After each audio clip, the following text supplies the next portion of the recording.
Am I really that much? And breaking these niggas down like a demo. Dobre din mga kaambisyosa, ako nga pala si Vanessa, isang OFW sa Czech Republic. At eto pala ang unang naging trabaho ko dito sa Czech Republic, isang farmers.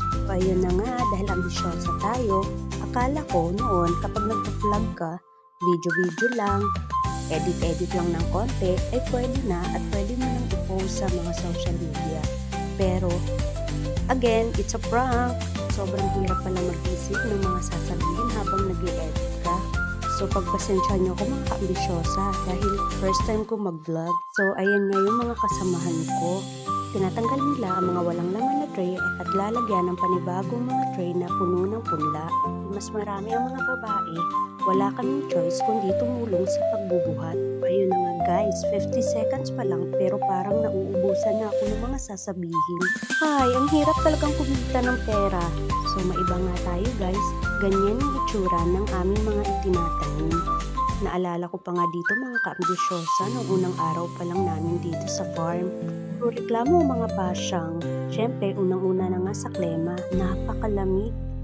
At syempre, dahil hindi pa namin alam ang diskarte kung paano ang pagtatanim dito gamit ang traktor, kaya talagang hirapan kami dahil kami ang sumusunod sa traktor. Yuko dito, yuko doon, ayos dito, ayos doon. Ang sakit sa paa hanggang sa balakang. Yun bang magre-reklamo pero hindi susuko?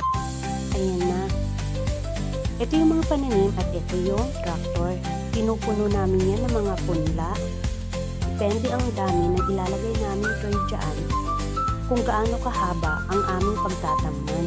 Pinoy din pala yung nagdadry dyan noon mga kaambisyosa. Marami akong natutunan dito sa lugar ng Czech Republic. Dati, akala ko paang ginagamit kapag may gusto pang damputin sa sahig. Yung pala kamay. Char lang! Ayan na nga mga kaambisyosa. Pinupuno na nila yung traktor. Ilalagyan na nila ng mga panibagong punla para makapagsimula ng magtanim.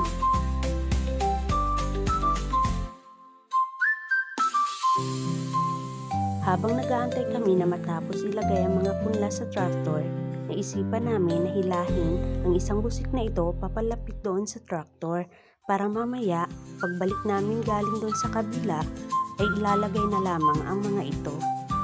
Ayan guys, yung mga nag-aakalang madali dito sa abroad.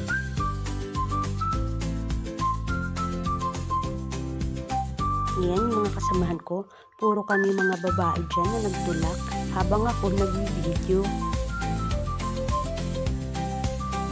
Kahit mahirap ang trabaho, masaya naman kami. Pero syempre minsan, hindi maiwasan na mayroong mga hindi pagkakaintindihan. Lalo, iba-iba ang paniniwala. Ito pa yung mga panahon na medyo malaman pa kami. Kita nyo naman na nag-uumbukan pa yung mga tiyan, diba? O eto na nga guys, ako yung nakasakay dito at iba namin kasamahan. At ang dalawa naman ay sumusunod sa amin para magkanin. Yan pala si Ate Joy. Yan. Ayan na guys, kami ang naglalaglag at sila ang nag-aayos kung may mga tumba-tumba sa likod. May mga sukat-sukat din pala ito mga kaambisyosa kung gaano kalayo. Masaya, pero nakakapagod. Talagang matcha-challenge ka kung paano mo ilalaglag ang punla ng nakatayo.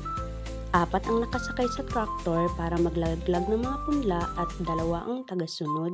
Mga ilang hektarya din yung nilalakad namin para tamnan mga kaambisyosa. Sa totoo lang, nung nasa Pilipinas pa kami, wala kaming ka-idea na ganyan ang magiging trabaho namin sa farm. Akala lang kasi namin tagapitas lang kami ng strawberry o kaya ng grapes. Pero sa awa ng nasa itaas ay kinaya naman namin. Buti na lang Pinoy ang driver. Nakisuyo ako na kung maaring pwede niya kami kuhanan ng video habang nagtatanim na nakasakay sa traktor. Kahit pa paano, ay may ipakita ko sa videong ito kung paano namin ginagawa ang pagtatanim habang nakasakay sa traktor. Hanggang dito na lang muna ang aking video mga kaambisyosa. Sa susunod muli, ciao! I tried so hard and got